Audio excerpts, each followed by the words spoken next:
Shalom, shalom. Quelle joie et quel privilège de pouvoir partager la parole de Dieu, de pouvoir parler de la part du Seigneur ce matin. Nous sommes en train de parler dans le cadre précis de l'école de Beth-Salel et nous sommes en train d'enseigner ou de nous entretenir sur le thème que nous avons intitulé « La foi et l'obéissance ». Merci pour toutes les réactions que nous recevons de la part de tous les frères et sœurs et merci aussi à toutes les personnes qui nous font des observations, qui nous font des remarques et surtout qui prient pour nous.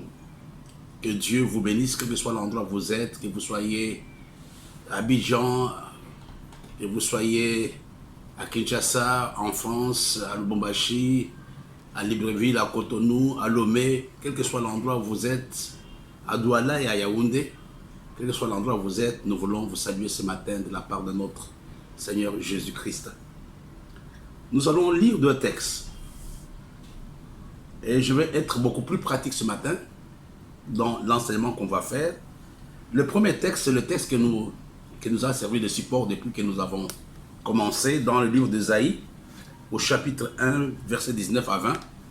Je donnerai deux versions différentes. La première version sera dans le Louis-Zégon et la deuxième, ça sera dans la Bible juive complète. La Bible nous dit, si vous avez de la bonne volonté et si vous êtes docile, vous mangerez la meilleure production du pays. Mais si vous résistez et si vous êtes rebelles, vous serez dévorés par les glaives, car la bouche de l'Éternel a parlé. Le même texte d'Ésaïe, nous le trouvons dans la Bible juive complète, comme je le disais tout à l'heure. La Bible nous dit, si vous êtes bien disposés et obéissants, je réponds, si vous êtes bien disposés et obéissants, vous mangerez les bonnes choses du pays. Mais si vous refusez et que vous êtes rebelles, vous serez dévorés par le pain. Là, c'était le premier texte qui nous a aidés pratiquement pendant quelques jours ou quelques semaines. Nous allons prendre un autre texte dans le livre de Jean, chapitre 2. J'aime bien ça. Il s'agit donc du premier miracle du Seigneur quand il avait changé l'eau en vin. Jean chapitre 2 à partir du verset 1er. La Bible nous dit 3 jours après, il y eut des noces à Cana en Galilée. La mère de Jésus était là et Jésus fut aussi invité aux noces avec ses disciples. Le vin ayant manqué, la mère de Jésus lui dit, ils n'ont plus de vin. Jésus lui répondit, femme, qu'y a-t-il entre moi et toi? Mon heure n'est pas encore venue. Sa mère dit au serviteur, faites tout ce qu'il vous dira. Soulignez ça. Faites tout ce qu'il vous dira. Or, il y avait la civa de pierre destinée aux purifications des Juifs et contenant chacun 2 ou 3 mesures. Chacun 2 ou 3 mesures. Jésus leur dit, remplissez d'eau ces vases, ils les remplirent jusqu'au bord. Puis et maintenant, leur dit-il, et portez-en à l'ordonnateur du repas. Ils emportèrent quand l'ordonnateur du repas eut goûté l'eau changée en vin, ne sachant pas d'où venaient ces vins, tandis que les serviteurs qui avaient puisé l'eau les savaient bien, il appela l'époux et lui dit, tout homme sert d'abord le bon vin, puis le moins bon après qu'on s'est enivré. Toi, tu as gardé le bon vin jusqu'à présent. Tel fut à Cana, en Galilée, le premier des miracles que fit Jésus. Il manifesta sa gloire à ses disciples. Et ses disciples crurent en lui. Après cela, il descendit à Capernaum avec sa mère et ses frères et ses disciples et il demeure de peu de jours. Voilà. Ces deux textes vont nous aider encore à entrer en profondeur dans notre enseignement. N'oublions pas, donc regardez à l'esprit ces deux textes. Le premier texte, c'est le livre d'Ésaïe, et le deuxième, c'est l'histoire dans laquelle on raconte le changement de l'eau en vin. Alors,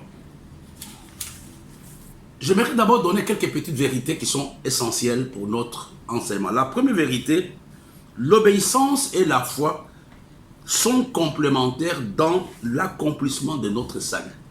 Et la deuxième chose qui est très importante, La foi se manifeste dans l'obéissance.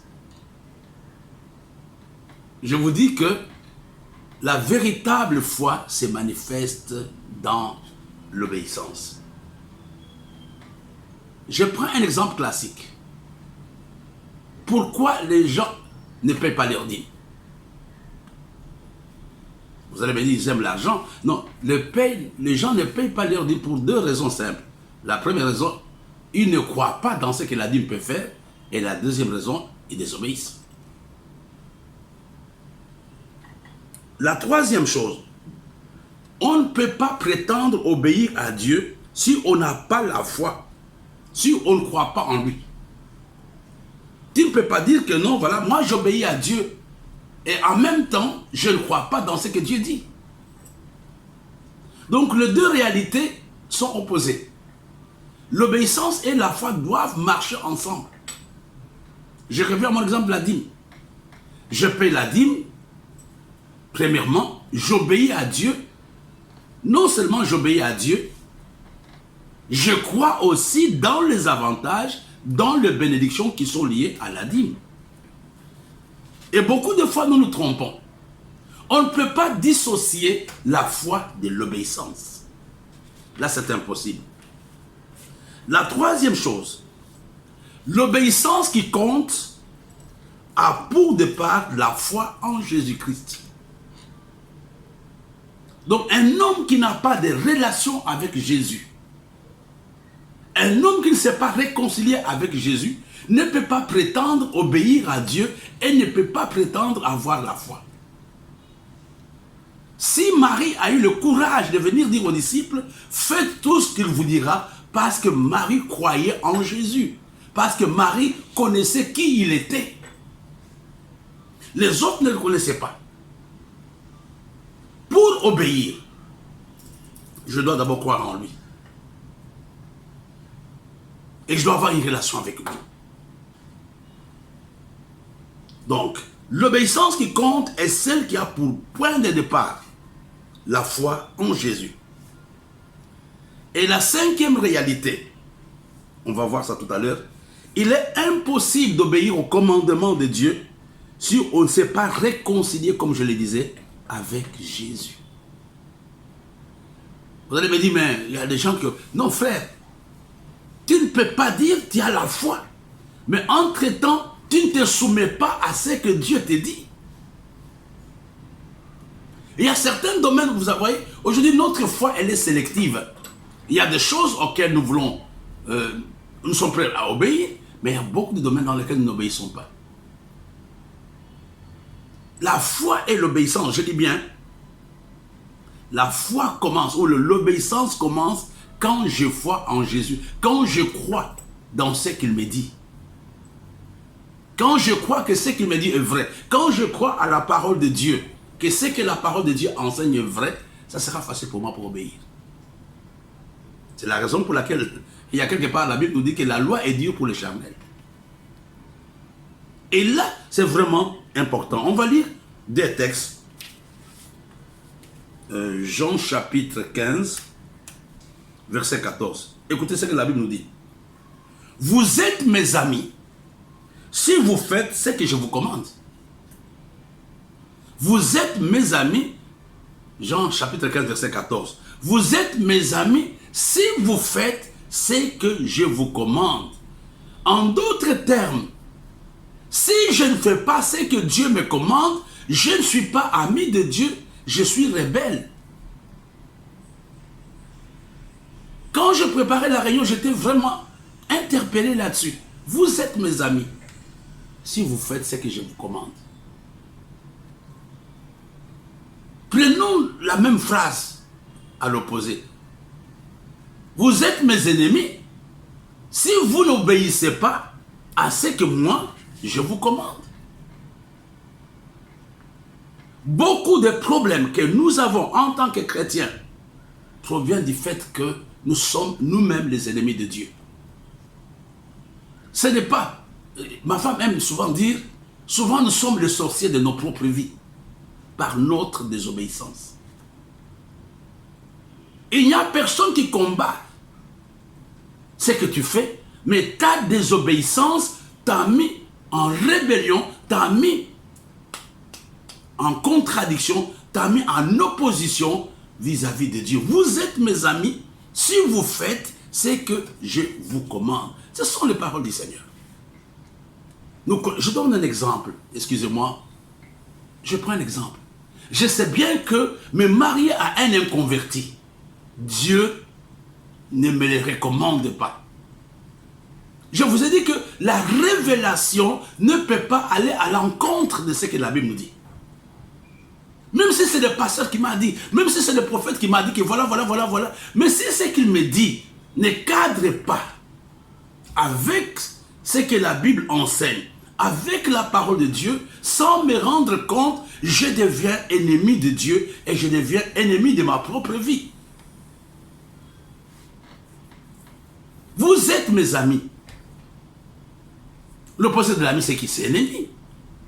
Vous êtes mes ennemis si vous ne faites pas ce que je vous commande. J'aimerais ce matin que tu dis, Seigneur, aide-moi là-dessus. Ce sont les petits détails qui nous échappent dans la vie chrétienne souvent. On regarde à de grandes choses, mais on ne voit pas dans des petits domaines.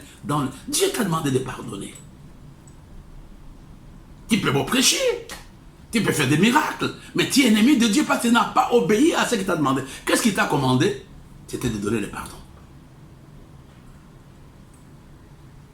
Non, vraiment, moi, mes parents, je les supporte pas. Ils sont sorciers, ils sont ceci et cela. Tu es ennemi de Dieu parce que tu ne fais pas ce que Dieu te commande. Honore ton père et ta mère afin que tes jours soient heureux et que tu vives longtemps dans le pays que Dieu t'a donné.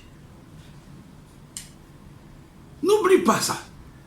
Regardons encore ce que lui-même nous dit. Dans le livre de Luc, chapitre 6, verset 46. Pourquoi m'appelez-vous Seigneur et vous ne faites pas ce que j'ai dit? Non, c'est dur quand même. Pourquoi m'appelez-vous Seigneur? Mais si vous n'êtes pas prêt à faire ce que moi, Dieu, je vous dis. Oh Seigneur, non, il n'est pas ton Seigneur. Parce que tu ne fais pas ce qu'il te dit. Et tu es à la place où Dieu te veut. Et tu es en train de faire ce que Dieu t'a demandé de faire. Pourquoi m'appelez-vous Seigneur? Si vous ne faites pas ce que je vous commande. Et là c'est important. En d'autres termes, le Seigneur nous interdit de l'appeler Seigneur si nous n'obéissons pas. Il a dit, ne perdez pas votre temps à m'appeler Seigneur si vous n'obéissez pas à ce que moi Dieu, à ce que moi Jéhovah, je vous demande de faire. Ne le faites pas du tout. Il y a quelque chose qui est très important que j'aimerais rajouter dans mes notes. Notre appartenance à Jésus se démontre par notre obéissance à ce qu'il nous dit. Notre appartenance à Jésus se démontre par ce que lui-même nous dit. Nous sommes en contradiction avec ce qu'il nous recommande. Il y a quelque chose qui va nous choquer, mais qui est vrai. Le fait de ne pas obéir au Seigneur démontre l'absence de la foi de quelqu'un. C'est très fort, mais c'est la vérité. Quel que soit le rang que je peux avoir, quelle que soit la position que je peux avoir, quel que soit le temps que je fais dans le ministère, le fait même de ne pas obéir au Seigneur démontre que je suis un homme qui n'a pas de foi. Alléluia. Alors, je disais, notre appartenance au Seigneur doit être prouvée par notre obéissance. Je vous dis la vérité. Dans une église, dans une relation, quand les gens vont apprendre à obéir au minimum que Dieu leur demande, il y aura réveil. Il y aura réveil. il y aura bénédiction, il y aura feu, il y aura miracle. Et le terrain sur lequel le diable nous amène, c'est le terrain de la désobéissance. Dieu a-t-il réellement dit? C'est comme ça qu'il va attraper Adam et Ève. Il les avait amenés sur le terrain de la désobéissance. Et comme il les avait amenés sur le terrain de la désobéissance, ils étaient les plus grands perdants. La désobéissance te nuit d'abord à toi-même. C'est toi qui es le premier perdant. Pas Dieu. L'obéissance au Seigneur est l'une des conditions sine qua non pour que l'Esprit de Dieu travaille avec nous et en nous. Pour que le Saint-Esprit commence à travailler dans la vie de quelqu'un, il faut d'abord l'obéissance. C'est toi qui dois le dire à Dieu ce matin. Seigneur, je suis là ce matin pour obéir. Je reviens au texte, au deuxième texte de Jean, chapitre 2. Marie dit aux disciples qui étaient là, faites tout ce qu'il vous demandera. Même si ces choses dépassaient les disciples. Parce que n'oublions pas que le vase d'eau n'entrait pas dans la... Le vase d'eau était, il y en avait je crois 6, étaient des récipients qu'on mettait hors du temple. On ne les bougeait pas. Ils étaient là, à des places fixes. Avant d'entrer, les gens se purifiaient au travers de ces vases, avant d'entrer dans les temples. Et Marie ne savait pas comment les choses allaient se passer. Mais il donne un conseil quand même. Il a dit, écoutez, moi je connais mon fils, je connais qu'il est Dieu. Certainement les choses qu'il va vous demander vont apparaître difficiles et même ridicules, mais faites tout ce qu'il vous demande. C'est ce qui s'était passé. Quand ils sont arrivés voir Jésus, il a dit, remplissez ces vases. Certainement, les gens devraient se poser la question. Il a dit, mais nous sommes venus chercher le vin. Qu'est-ce que les vases ont à faire avec le vin? Frère, il y a des choses que Dieu nous demande, des fois qui dépassent notre entendement humain. Il y a des choses que Dieu nous demande qui sont illogiques à notre sens. Mais il veut qu'on les fasse. Si la muraille de Jéricho était tombée, c'était le produit de l'obéissance. Il fallait tourner en sonnant la trompette. Comment ces grands murs de plus ou moins 6 mètres de hauteur et 3 mètres de largeur pouvaient tomber seulement en marchant tout autour? Il fallait qu'Israël obéisse aux ordres que Dieu leur avait donnés. Il fallait que Naaman obéisse aux ordres qu'Élisée lui avait donnés. Il dit, jette-toi 7 fois dans le fleuve. Il disait, mais écoutez, est-ce qu'il y a des médicaments dans le fleuve? La guérison de Naaman était la conséquence de l'obéissance. La muraille de Jéricho était la conséquence. La chute de la muraille de Jéricho était une conséquence de l'obéissance. La manifestation de la gloire de Dieu, de la puissance de Dieu, du changement de l'eau en vin, qui était le tout premier miracle du Seigneur, du moins écrit dans la Bible, était le produit de l'obéissance. Chaque fois, mes bien-aimés, que nous obéissons au Seigneur, nous entrons dans le domaine de notre miracle, dans le domaine de notre bénédiction, et la gloire de Dieu commence à se manifester. Nous séchons, nous perdons la gloire de Dieu. Pourquoi? Parce que nous ne faisons pas ce qu'il nous demande de faire. Marie leur dit, faites tout ce qu'il vous demande. Même si cela vous semble ridicule, même si cela ne vous convient pas, faites tout ce qu'il vous demande. C'est ce que Dieu te demande aujourd'hui, mais qu'est-ce qu'il doit faire? Fais tout ce qu'il te demande simplement. Tu n'as pas besoin, écoute. J'ai mon pasteur, il y a quelques années, il me disait, quand les gens se battaient, les pasteurs avaient une phrase qu'ils prenaient. Dieu n'a pas besoin de connaître qui a tort et qui a raison. Dieu seulement regarde qui obéit à la parole de Dieu. Non, pasteur, tu sais, j'ai raison, ma femme m'a insulté, mon mari m'a fait du mal. Il a dit, je sais. Mais la Bible te demande de pardonner. Donc il n'a pas besoin de savoir que c'est toi qui as tort ou qui as raison. C'est le pasteur qui n'est pas sérieux, c'est le pasteur qui ne t'aime pas. Tu es en train de réagir. Mon frère et ma soeur, l'eau ne changera jamais en vin. Tu vas t'exclure du domaine du surnaturel. Tu vas t'exclure du domaine du miracle. Tu vas t'exclure du domaine de changement de l'eau en vin si tu n'es pas prêt aujourd'hui à faire ce que Dieu te demande. Alléluia. Regardons mes bien-aimés. Un exemple. Revenons à l'histoire d'Élie. J'aime bien l'histoire d'Élie parce que c'est un bon exemple quand on enseigne. Au torrent de Kérit, ce sont les corbeaux qui arrivent pour les nourrir. Ils pouvaient dire, mais Seigneur, notre loi interdit ça. Mais Dieu dit, mais écoute, ce sont eux qui vont te nourrir. Après, le torrent de Kérit est séché. On la voit dans un pays qui n'avait pas une alliance avec Israël, à Sarepta. Et là, il arrive, il trouve une femme. La veuve de Sarepta. Veuve. Ramasseuse de bois. Et c'est là où Dieu avait dit à Élie, c'est cette femme qui va s'occuper de ton ministère. C'est elle qui va te nourrir. Mais Élie, en venant, il pouvait dire, mais Seigneur, c'est pas logique.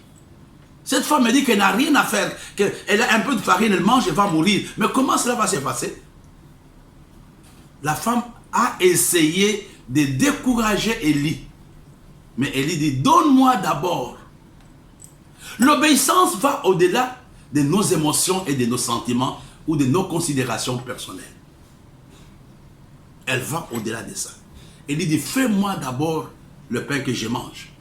Et quand cette femme aussi a obéi, Élie avait obéi à Dieu. Et la femme a obéi aux recommandations d'Élie et il y a eu miracle. La farine était arrivée.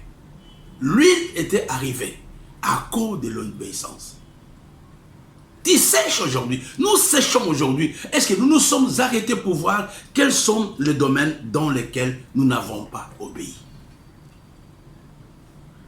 Devant le manque de cette famille qui était en train de se réjouir, le remède que Marie va leur donner, c'était le remède de l'obéissance. Faites ce qu'il va vous demander. On va lire un texte dans le livre de Jean, chapitre 15, versets 3 et 8. 3 à 8. Déjà vous êtes purs, à cause de la parole que je vous ai annoncée, demeurez en moi et je demeurerai en vous. Comme le serment ne peut de lui-même porter de fruits s'il ne demeure attaché au cep, ainsi vous ne pouvez non plus si vous ne demeurez en moi. Je suis le cep et vous êtes les sarments. Celui qui demeure en moi et en qui je demeure porte beaucoup de fruits, car sans moi vous ne pouvez rien faire. Si quelqu'un ne demeure pas en moi, il est jeté dehors comme les sarments, il sèche, puis on ramasse les sarments, on les jette au feu, il brille. Mais si vous demeurez en moi et que mes paroles demeurent en vous, demandez ce que vous voudrez et cela vous sera accordé. Si vous portez beaucoup de fruits, c'est ainsi que mon Père sera glorifié et que vous serez mes disciples. Quand nous disons demeurer dans le Seigneur, dans le texte, c'est quoi demeurer dans le Seigneur? Demeurer dans le Seigneur, c'est simplement l'expression qui dit obéir au Seigneur. Demeurer au Seigneur signifie obéir au Seigneur. Je vais terminer avec deux petites réalités. D'abord, dans les 2 Jean, chapitre 15, verset 10. Si vous gardez mes commandements et vous demeurez dans mon amour, de même que j'ai gardé le commandement de mon Père et que j'ai demeuré dans son amour. Nous voyons que la foi est indispensable au salut. Là, notez d'abord, je vais terminer par là. La foi est indispensable au salut, mais l'obéissance est fondamentale pour être béni et pour entrer au ciel. La foi m'aide à appartenir au Seigneur, mais c'est l'obéissance qui m'aide à jouir des bénédictions que Dieu a mis à ma disposition. Et là, c'est important. Le miracle du changement de l'eau en vin n'était pas le produit de la prière, c'était le produit de l'obéissance. Il y a des choses qui sont instantanées. quand nous obéissons. L'eau avait été changée en vin parce que les disciples avaient obéi à ce que Jésus avait demandé de faire. Que Dieu vous bénisse. Ayez une très bonne semaine.